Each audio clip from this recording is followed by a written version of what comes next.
I'm sure we can all agree that betrayal is probably one of the most devastating acts a person can experience. A total violation of trust you thought you had with someone. That knife you have in your back came from a person you least expected it to come from. And the NBA is certainly not exempt from such behavior, whether it's inflicted upon a player or done by the player.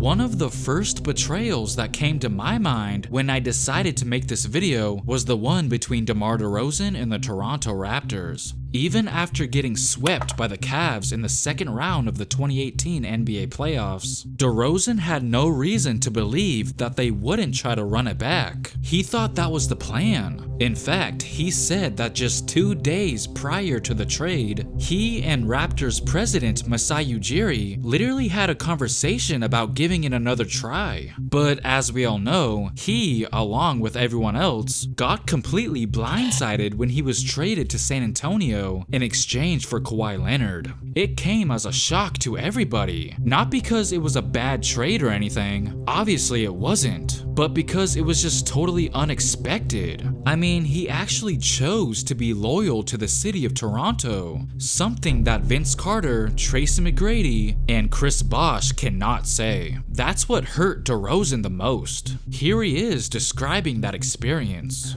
The night before it came out. Okay, like your agent called you. Yeah, no, I talked to I talked to the man. Masai. Yeah, I talked to him, and he told me, and I just hung up the phone. You hung up on it? Yeah, I hung up.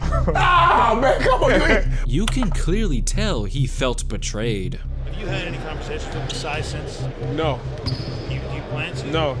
Is that relationship, is it over? Done. No reason to have a relationship. Even his partner in crime, Kyle Lowry, felt betrayed for him. Did you feel betrayed? I felt betrayed because he felt betrayed because that's my guy, that's my best friend. So yeah, I felt some type of way on a personal side. Now, DeRozan said that he was extremely happy for the city and for the players when they went on to win the championship that same season, but the only thing was, he wanted to be the one to make it happen. And as far as his relationship with Masai Ujiri today, he says he's good with him now. In my opinion, I think they should at least retire his jersey or something. They at least owe him that.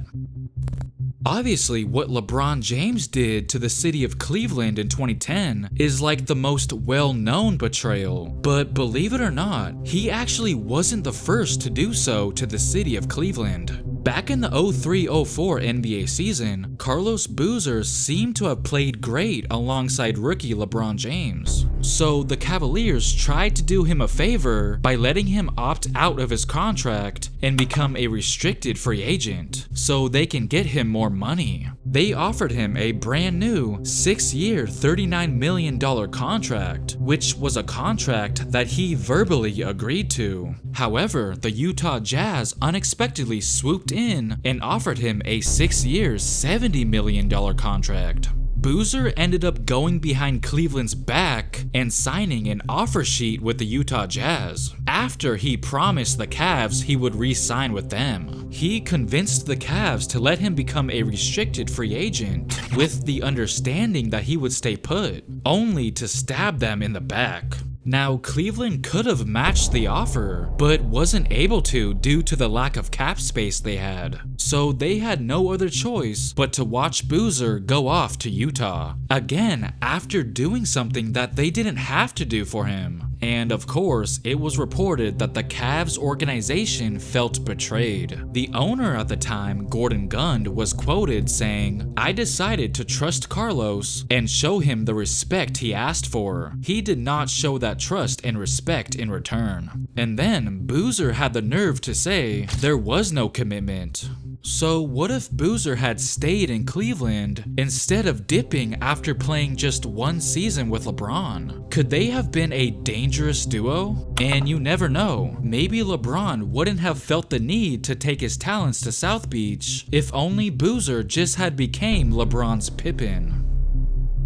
In the 2001 NBA draft, Richard Jefferson was drafted by the Houston Rockets 13th overall, but was immediately traded to the New Jersey Nets shortly after. And that's where he met Keisha Nichols, who was actually a dancer for the Nets at the time. And after dating for about 5 years, he decided to pop the question. Fast forward to the summer of 2009, the two were set to get married at the Mandarin Oriental Hotel in New York City. But suddenly, out of nowhere, Jefferson got cold feet, and apparently only kept it to himself. Keisha had no idea that her supposed wedding day was about to turn into a disaster. The day of the wedding, Jefferson didn't even bother showing up, or even bother notifying any of the guests either, leaving their friends and family totally confused. Everyone literally showed up to the wedding thinking that they were about to watch Richard and Keisha get married. But again, Richard had other plans. And as for Keisha, she was completely caught off guard and ultimately had no other choice but to call off the wedding.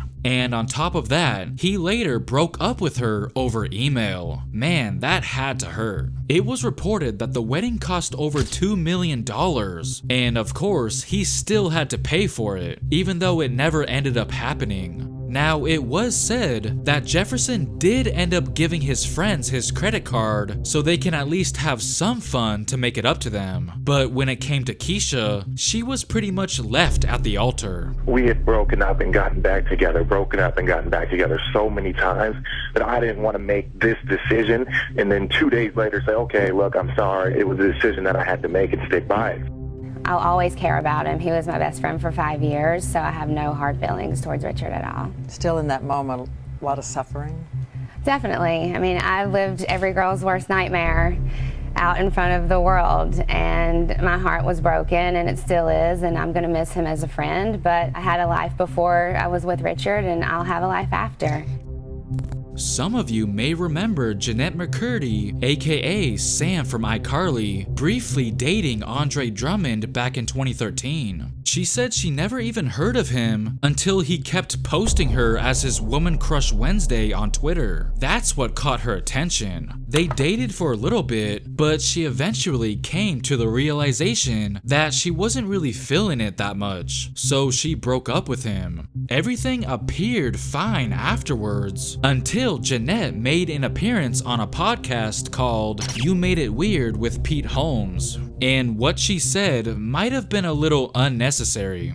I don't know, I just sort of went for it, but it wasn't great. You initiated? Yeah. Nice. But it just didn't go great. Like, it wasn't... Sparks? No sparks, and just, like, you know, like the mouths just didn't, the shapes weren't, like, it's interesting, right. And while you're smooching, how in your own head are you? Are you thinking? Oh, completely. Oh, God. It's just... forget about it. She unapologetically put Drummond on blast, pretty much saying that he was a bad kisser. Now, she has every right to think that, but did she really have to air that out during a freaking interview? I mean, he was just minding his own business and was willing to go his separate way, but she just had to embarrass him for no reason. That has to be considered some sort of betrayal if you ask me. He was later quoted saying, "I found her comments funny, but I'll be the mature person about the situation and let it die out." Well, apparently, before he went his own way, it looks like he wanted to get the last laugh. According to Jeanette, he was the one who leaked the now infamous photos of her that were supposed to remain private. And the reason McCurdy strongly believes that her ex-boyfriend Drummond was responsible for the leaked photos was because she said that she only sent them to him, and to him only, no one else. So in her mind, it had to have been him. So I guess they both did each other dirty in the end.